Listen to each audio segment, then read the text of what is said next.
भगवान ने 41वें श्लोक में योग भ्रष्ट की गति बताई। जो योग भ्रष्ट हो जाते हैं उनकी क्या गति होती है। अब आगे के श्लोक में भगवान बता रहे हैं, दूसरी तरह से योग भ्रष्ट की बात बता रहे हैं कि और भी क्या स्थिति हो सकती है इसके अलावा।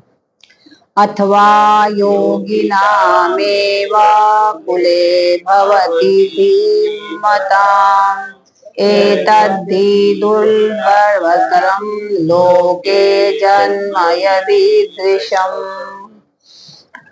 अब भगवान ने वासना रहित और वासना सहित दो तरह के लोग होते हैं साधना करने वाले। एक वासना सहित करते हैं। वासना सहित मतलब हम इस इच्छा से पूजा कर रहे हैं, इसका मतलब हमारे हृदय में वासना है ना, और करते भी लोग।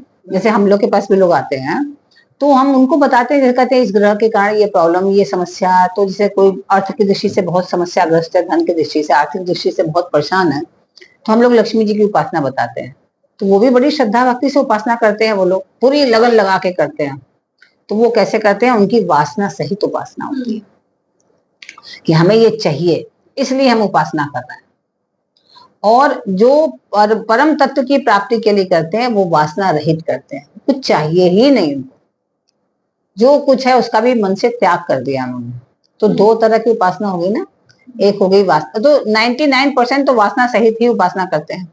वो कहते हैं ऐसे क्यों करें, ऐसे क्यों करें, हमें क्या मिलेगा, हम कुछ भी करें तो हमें कुछ चाहिए ना रिटर्न में, तभी तो करेंगे, नहीं तो हम क्यों करें। तो उसलिए 99% तो वासना सहित ही उपासना करते हैं, है ना। आप भी अगर कर रहे हैं तो कुछ ना कुछ तो अंदर रहता होगा ना कि मेरा ऑफिस में अच्छा हो जाए या मेरा सैलरी बढ़ जाए, कुछ ना कुछ मन में रहती है भावना। और कुछ परसेंट रहता है जो वासना रहित करते हैं। तो जिसको साधना करना अच्छा लगता है, जिसकी साधना में रुचि हो जाती है और जो परमात्म तत्व की प्राप्ति का उद्देश्य बनाकर साधन में लगा रहता है, पर अभी उसकी भोग में वासना सर्वथा मिटी नहीं है। चाहता तो है लेकिन अभी भोग से साधना मिट नहीं पाई, अभी भी थोड़ी थोड़ी उसमें है। वह अंत समय में साधन से विचलित होकर योग भ्रष्ट हो जाता है, क्योंकि वो चाह तो रहा है परम तत्व को प्राप्त करना, परमात्मा को प्राप्त करना चाह रहा है, लेकिन अब उसकी जन्म जन्मांतर की आदत है भोग करने की। तो वो भोग से लिप्तता उसकी हट नहीं पाती, भले ही थोड़े परसेंट रह जाए लेकिन रह जाती है ना। तो क्या होता है कि स्वर्ग आदि लोकों में वो बहुत वर्षों तक फिर उसको रहना पड़ता है।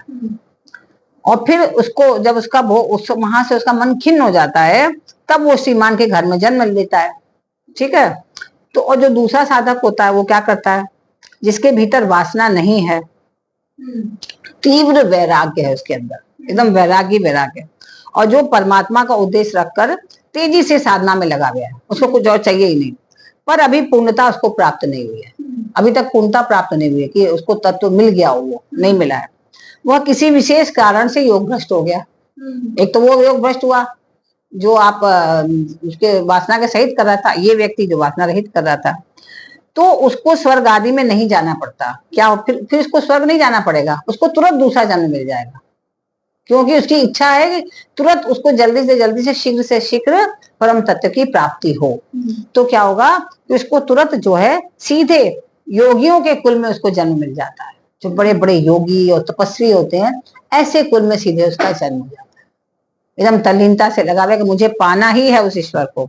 तो इस योग भ्रष्ट की भगवान श्री कृष्ण यहाँ बात बता रहे हैं, है ना, जो योग में बिल्कुल वासना रहित होके लगा गया और एकदम उससे पूरी शक्ति के साथ लगा कि मुझे प्राप्त करना ही है इसका।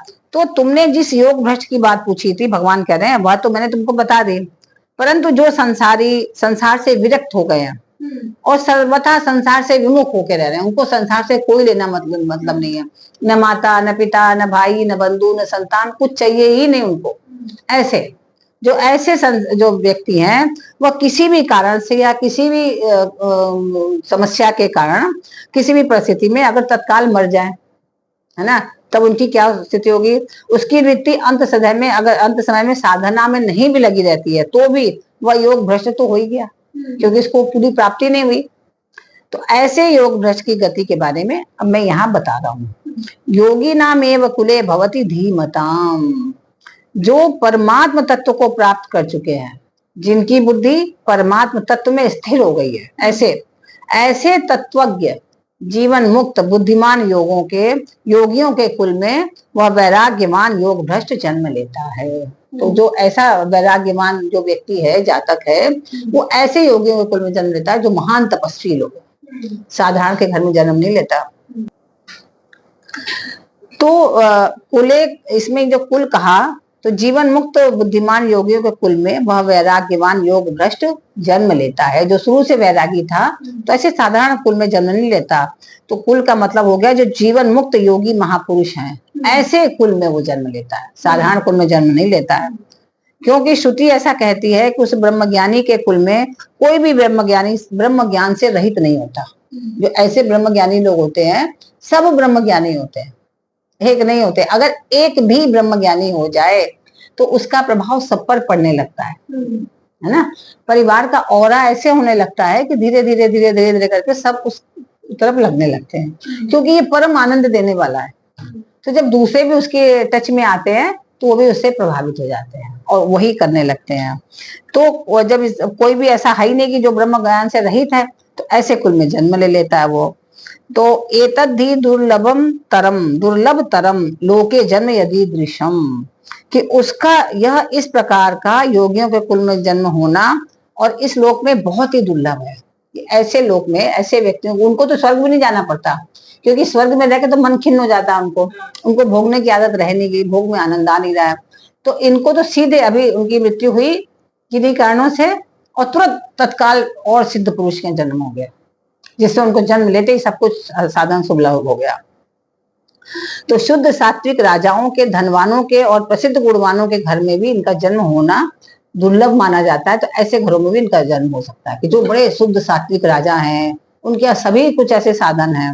और पुण्य का लोग का जो ऐसे लोगों के जन्म लेते हैं तो बहुत ही पुण्य का फल माना जाता है कि बहुत पुण्य किए होंगे तभी ऐसे परिवार में। नहीं, आप देखो जैसे साधारण लोग तो मध्यम परिवार के लोग हैं ज्यादातर, तो जो बहुत संपन्न है, कम परिवार है, तो लोग कहते हैं पता नहीं कितना पुण्य किया जो ऐसे परिवार में जन्म हुआ, कहते हैं लोग ना। फिर ऐसे योगियों के जन्म हो तो कितनी बड़ी बात है। तो भगवान यही कह रहे हैं कि जब साधारण लोगों का अगर रईस के घर में पैदा हो जाए, राजा घर में पैदा हो जाए, तो बहुत बड़ी बात माना जाता है। तब तत्वज्ञ जीवन मुक्त योगी महापुरुषों के अगर जन्म होगा तो फिर दुर्लभतर है ये आसान नहीं है, बहुत ही कठिन है। तो इन योगियों के कुल में, घर में स्वाभाविक ही पारमार्थिक वायुमंडल रहता है, जो पूरा ओरा रहता है ना, एकदम पारमार्थिक रहता है। कोई व्यर्थ की चर्चा ही नहीं है, हर समय सत्संग हो रहा है, अच्छी चर्चाएं हो रही हैं, धूप की खुशबू आ रही है, हवन यज्ञ हो रहा है। तो वहां का वातावरण जो होता है ऐसा होता है कि आप सब उसमें खो जाते हो। तो उसमें आपको सहज होता है सब चीज प्राप्त करना, इतना कठिन नहीं होता। वहां सांसारिक भोगों की कोई चर्चा ही नहीं रहती कि अरे इतना बड़ा किसी के घर में सोफा आया, कितना बड़ा गाड़ी आई, कोई चर्चा ये सब करने, व्यर्थ की चर्चा क्या नहीं होती है।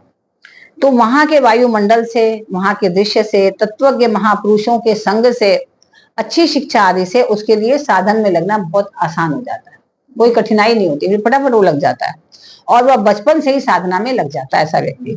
इसलिए ऐसे योगियों के कुल में जन्म लेने को भगवान श्री कृष्ण यहाँ दुर्लभतर बता रहे हैं कि दुर्लभ है, बहुत ही कठिन है, इतना आसान नहीं है।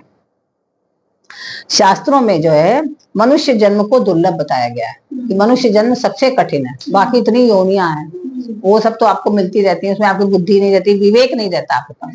बुद्धि तो है लेकिन विवेक नहीं है ना। पर मनुष्य जन्म में महापुरुषों का संग मिलना तो और भी दुर्लभ है। मनुष्य योनि तो मिल गई लेकिन आप ऐसे घूम रहे हैं कीड़े मकोड़े की तरह, है ना।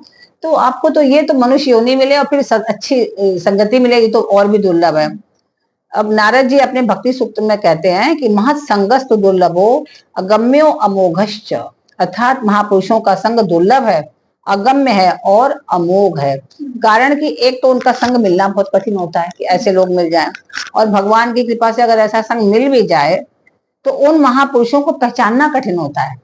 कई बार हम पहचान ही नहीं पाते, इतने साधारण, अब जैसे श्री राम शर्मा आचार्य जो है, अगर उनको आप देखोगे कभी नहीं समझ पाओगे इतने महान संत है वो।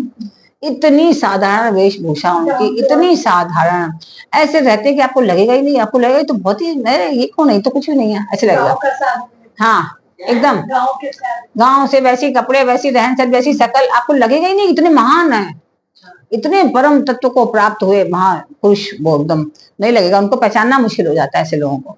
तो बहुत से लोग ऐसे लोगों को बहुत इंसल्ट भी कर देते हैं, लेकिन उनको समझ में नहीं आता ना, इसलिए नहीं करते हैं।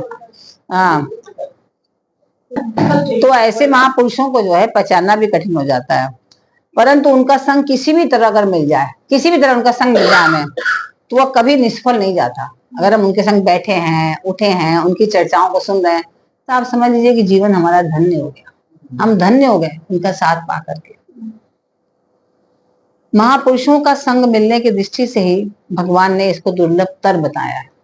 ऐसे जन्म को, ऐसे योगियों के जन्म को भगवान ने दुर्लभतर बताया।